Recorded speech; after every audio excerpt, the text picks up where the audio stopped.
En la reunión de primavera del Fondo Monetario Internacional y del Banco Mundial, la semana pasada, fue reiterada la recomendación para que los bancos centrales no aflojen las medidas de ajuste monetario para inhibir el fenómeno inflacionario que aún recorre el mundo afectando el poder adquisitivo de consumidores y productores. Y como sabemos, estos ajustes tienen que ver fundamentalmente con el encarecimiento del crédito y estímulos al ahorro, impactos que vamos a evaluar de la mano de un experto como Francisco Gutiérrez Guzmán, Paco Economía. Buenas noches, Paco.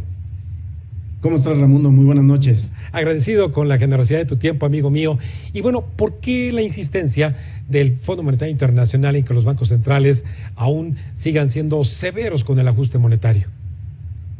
Sí, mira, es el Fondo Monetario Internacional y también hay declaraciones del presidente del Banco Internacional de Pagos, Agustín Carstens, en ese mismo sentido, de que las tasas de interés deberían permanecer incluso más elevadas durante algún tiempo para pues contener la inflación. Y la preocupación central es esa, Raimundo. Creo que los bancos centrales, con esta situación de digamos, de su mandato doble, en donde se fue generalizando el que los bancos centrales no solo se concentraran en el ataque a la inflación, sino también en el crecimiento económico, pues llevó a una situación en donde los bancos centrales ahora creen que a través de estímulos monetarios pudieran afectar el Producto Interno Bruto. Y esto no es así. Si bien cuando la inflación es baja y está controlada, vale la pena pensar en que las tasas de interés mayores o menores pudieran acelerar o desacelerar la economía, siempre y cuando la inflación esté baja y controlada. Cuando la inflación sale de control, como ha sido el caso del mundo y de pues, las principales economías, prácticamente todas ellas, de la pandemia para acá, cuando la inflación está fuera de control, el objetivo dual no tiene sentido. Los bancos centrales tienen que controlar la inflación si lo que quieren eventualmente es recuperar el crecimiento. Es decir, los bancos centrales efectivamente en la situación actual tienen que concentrar todos sus esfuerzos en el control inflacionario lo más rápido posible, si quieren en un futuro previsible tener un crecimiento económico que sí genere más empleo y, bueno, pues una estabilidad macroeconómica más generalizada. Pero efectivamente, Raimundo, creo que hacen bien tanto el Fondo Monetario Internacional como el Banco Internacional de Pagos al llamar la atención a los bancos centrales en ese sentido y hacerles ver que, bueno, su objetivo central en la coyuntura actual y su objetivo central en prácticamente cualquier coyuntura debe de ser el control inflacionario, sí, porque es solo a través del control inflacionario como los bancos centrales pueden impactar positivamente en el crecimiento económico de largo plazo.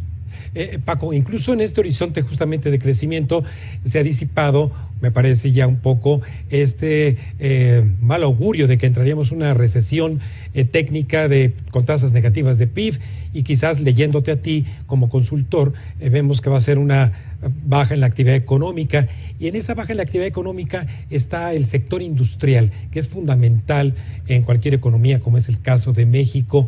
¿Está ya en el caso de México rearticulada, reorganizada las cadenas de abastecimiento en la producción industrial, y eso sea promisorio? Pues mira, todavía no pudiera decirse que ya está completamente rearticulada las cadenas de abastecimiento como bien dices.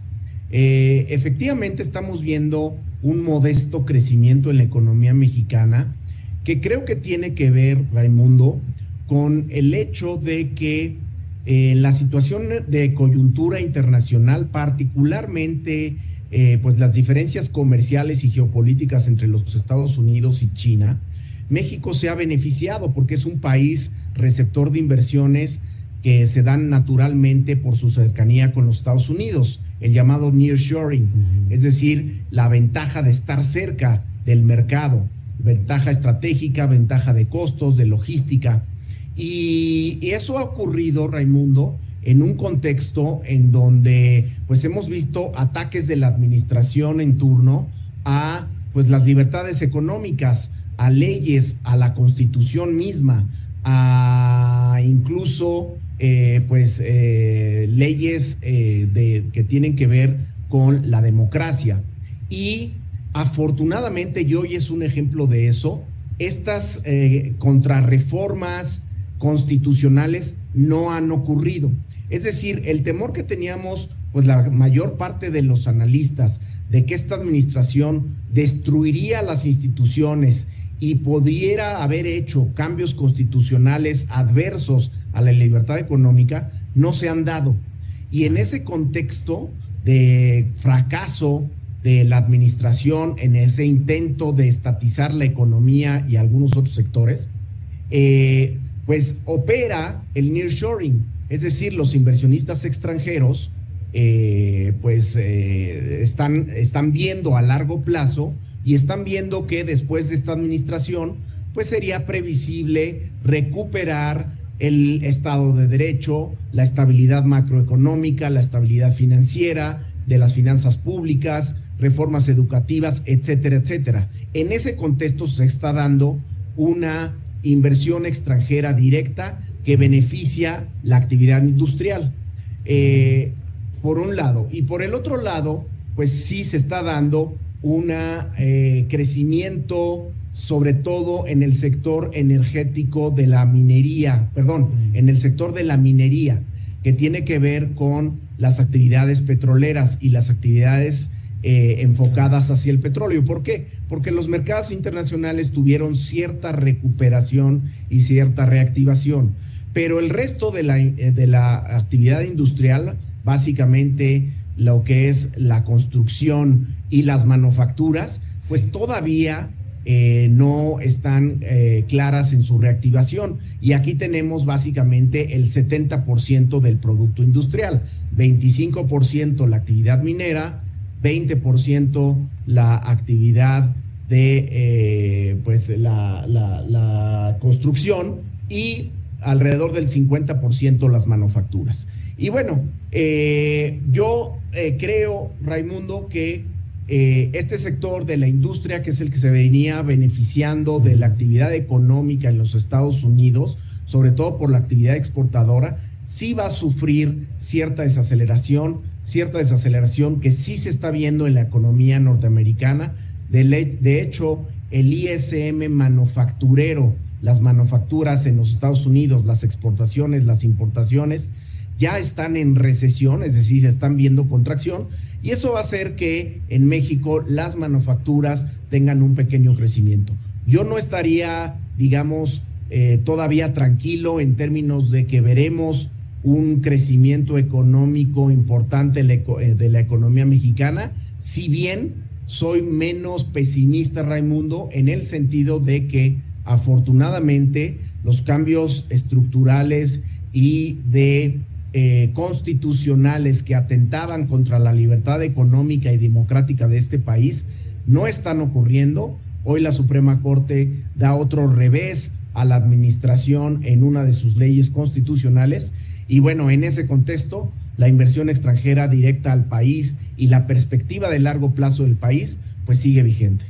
Finalmente, Paco, entonces el escenario de un crecimiento del 1.8% que anuncia FMI, que también se acerca por ahí el pronóstico del Banco de México, va en razón de lo que tú como consultor empresarial también observas.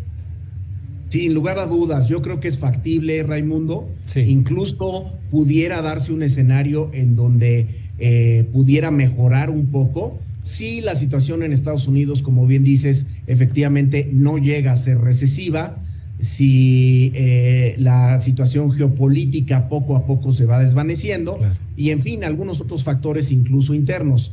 Lo que sí creo que todavía está muy, muy lejos es el escenario de Hacienda, de un crecimiento del 3%. Me parece que está fuera de lugar, pero un crecimiento entre el 1,5% y el 2% creo que es factible en este contexto. Muy bien, Paco. Bueno, pues aquí estaremos dándole debido seguimiento y sobre todo leyéndote en Twitter, en donde nos compartes extraordinaria información en el día a día. Muchísimas gracias, Paco. Gracias a ti, Raimundo. Muy buenas noches. Un placer estar contigo. Un fuerte abrazo, amigo mío. Bueno, pues usted acaba de escuchar en Cuentas Claras el rumbo que podrían tomar las tasas de interés en la industria manufacturera. Vamos a un último corte y al regresar, todo lo que usted necesita saber sobre la presentación de la declaración anual del impuesto sobre la renta.